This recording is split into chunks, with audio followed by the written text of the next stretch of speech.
Good morning, students. I'm Fareen Naz. Now I'm going to teach you history. Chapter Rise of Independence, Regional Kingdom. इस chapter में क्या होता है? After the death of Aurangzeb के death के बाद जो मुगल एम्पायर था पूरी तरह से खत्म होते जा रहा था, क्योंकि जो उनके सक्सेसर थे, उनके आने वाले जो मुगल्स थे वो बहुत ज़्यादा कमज़ोर थे, वीक थे और इनएफिशिएंट थे। अपनी जो राजगद्दी थी और जो उनका पावर थी वो ठीक से वो संभाल नहीं पाए, और वो नोबलमैन्स बाकी जो और लोगों के उनके हाथ की कठपुतली बन के रह गए थे और ठीक से अपना राज्य संभाल नहीं पाते, जिसकी वजह से मुगल एम्पायर पूरी तरह से डेक्लाइन मतलब ख़त्म हो गया था। और उसके बाद फिर जो है इंडिया को गवर्नर्स और नोबल्स मैन कुछ उन्होंने आके संभाला था। उसके बाद बहुत सारे चेंजेस आ गई थी जो कि पूरी तरह से उसके बाद मुगल एम्पायर ख़त्म हो गया था। नाउ अब हम आगे पढ़ेंगे ओल्ड मुगल प्रोविंसेस।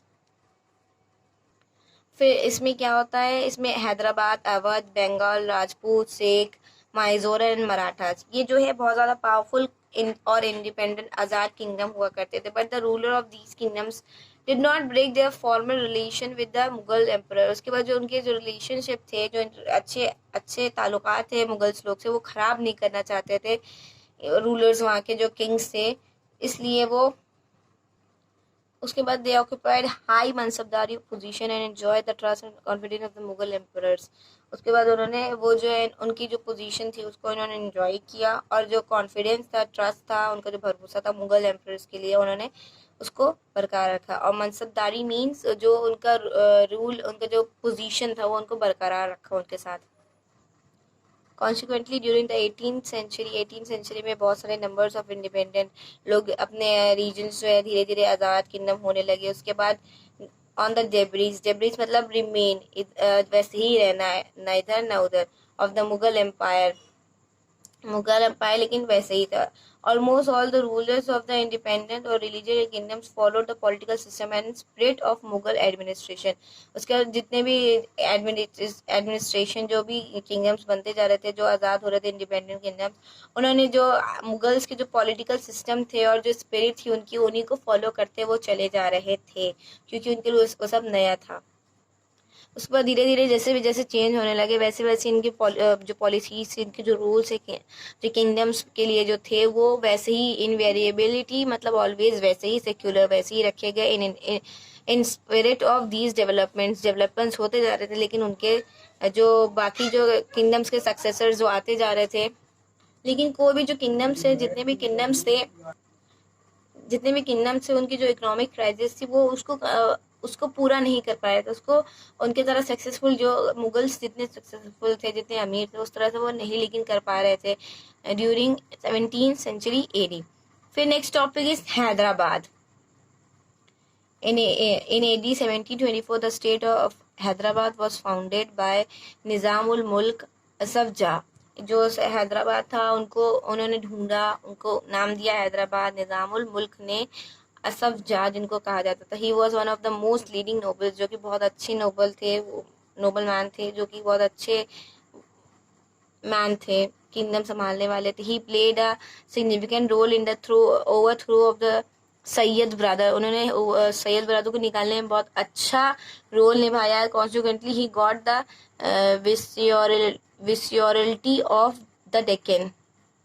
फिर उन्होंने डेक्कन पे थोड़ा सा कब्जा करना स्टार्ट किया। फिर from AD 1720 to 1724 he strengthened his hold over the Deccan and crushed all opposition. उसके बाद उन्होंने डेक्कन पे अपनी मजबूती बनाई और जो जितने भी दुश्मन थे उनको मार भगाया, हटा दिया। He was the wazir of the Mughal empire from AD 1720 to 1722। उसके बाद 1720 से लेके 1722 तक वो मुगल्स के जो वजीर हुआ करते थे। He wanted to reform the administration. However, the Emperor Muhammad Shah frustrated all his efforts. उसके बाद मोहम्मद शाह ने उनको हटाने के लिए या फिर जो भी चाल उन्होंने चली, और वो बहुत ज़्यादा फ्रस्ट्रेट भी हो गए थे वो इसके लिए, मोहम्मद शाह। फिर उसके बाद निज़ामुल मुल्क उन्होंने डिसाइड किया कि वो वापस डेक्कन चले जाएंगे और रूल करेंगे अपने हैदराबाद स्टेट को विद एन आयरन हैंड। अपने जो उनका आयरन हैंड बोला जाता था, जैसे कि उनके हाथ को लोहे वाला हाथ कहते थे सिर्फ। ही नेवर जो कि मजबूत हाथ बोला जाता था। He never declared his independence from the Mughal Empire. उन्होंने कभी भी अपनी आज़ादी मुगल एम्पायर से नहीं डिक्लेयर की थी, नहीं बोला था, but in practice he ruled over the Deccan as an independent ruler. लेकिन फिर भी उन्होंने डेक्कन पे एक आज़ाद रूलर की तरह उस पर राज किया था। निज़ामुल मुल्क adopted a tolerant policy towards the Hindus. उन्होंने बहुत ज़्यादा कुछ कुछ टॉलरेंस पॉलिसी जो है उनके ऊपर, हिंदूज के ऊपर अप्लाई की थी। पूरन चांद हिंदू वॉज हिज देवान, क्योंकि पुरन चांद उनके एक दीवान हुआ करते थे जो कि हिंदू हुआ करते। He followed the jagirdari system. उन्होंने कोई जागीरदारी सिस्टम थी उसको फॉलो किया। ऑन मुगल पैटर्न, मुगल के पैटर्न पे जागीरदारी सिस्टम थी जो उसको पूरा फॉलो किया। He also force the mighty and disorderly zamindars to respect his authority. और उन्होंने ज़मींदार से एक्सपेक्ट किया कि वो उनके जो जितने भी रूल्स हैं, जितने फोर्स भी किया कि ज़मींदार को कि वो उनके जो अथॉरिटीज है उसको रिस्पेक्टफुली उसको फॉलो करे। आफ्टर हिज डेथ, जब वो उनकी डेथ हो गई, तो Hyderabad fell victim to the destructive forces and conspiring at Delhi. Awadh, second topic is Awadh. Saadat Khan Burhan ul Mulk was the founder of the kingdom Awadh.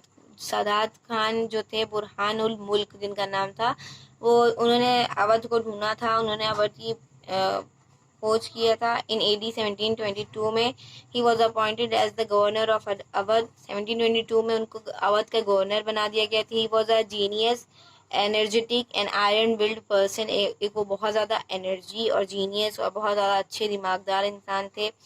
When he was also governor of Awadh, he had to face several rebellious zamindars. उन्होंने बहुत ज़्यादा जमींदार जो थे उनका भी सामना किया जब वो गवर्नर हुआ करते थे वहाँ के। देवर adamant and refused to pay the land tax। उन्होंने जितने ज़मींदार थे वहाँ के जो लैंड टैक्स वगैरह थे जो उन्होंने मना कर दिया था वहाँ के पे करने से, उनको देने से टैक्स मना कर दिया था। Saadat Khan had to wage war against them for many years. उसके बाद ज़मींदार से बहुत ज़्यादा उनकी काफ़ी लंबी इनकी इस चीज़ पे लड़ाई हुई थी पैसों के लिए, ताकि वो टैक्स भरें इस चीज़ को।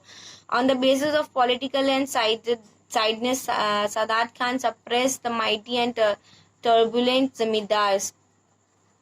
Unfortunately, he forced a big जमींदार to pay the land tax। उसके बाद जो उनका जो हेड होता था जमींदार टैक्स, उन्होंने उनको हराया और उनको ज़बरदस्ती उनसे फोर्स किया उनको कि तुम्हें टैक्स लैंड का पे करना पड़ेगा। He followed a tolerant policy towards the Hindus. उसके बाद उन्होंने टॉलरेंट पॉलिसी को हिंदूज के खिलाफ लिए फॉलो करवाया। He establish an efficient administration and adopted the jagirdari system on the Mughal pattern.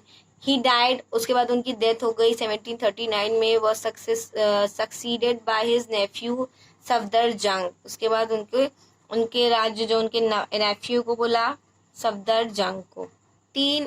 In 1748, Safdarjung was appointed as the वजीर of the मुगल एम्पायर। फिर 1748 में सफदरजंग को वजीर बनाया गया मुगल एम्पायर के। ही ऑल्सो सप्रेस्ड रिबेलियस जमींदार। उसके बाद उसने भी ऐसे ही बहुत ज़्यादा जमींदार के ऊपर उनको टैक्स पे करने के लिए बहुत ज़्यादा फोर्स किया। He also followed the tolerance policy towards the Hindus. उसके बाद उन्होंने भी टॉलरेंस पॉलिसीज हिंदूज के लिए फॉलो करवाई। Maharaja Nawab Rai held the highest post in his administration. जो महाराजा राय थे उनको जो एडमिनिस्ट्रेशन हाईएस्ट सबसे ऊंची पोस्ट एडमिनिस्ट्रेशन की दी गई।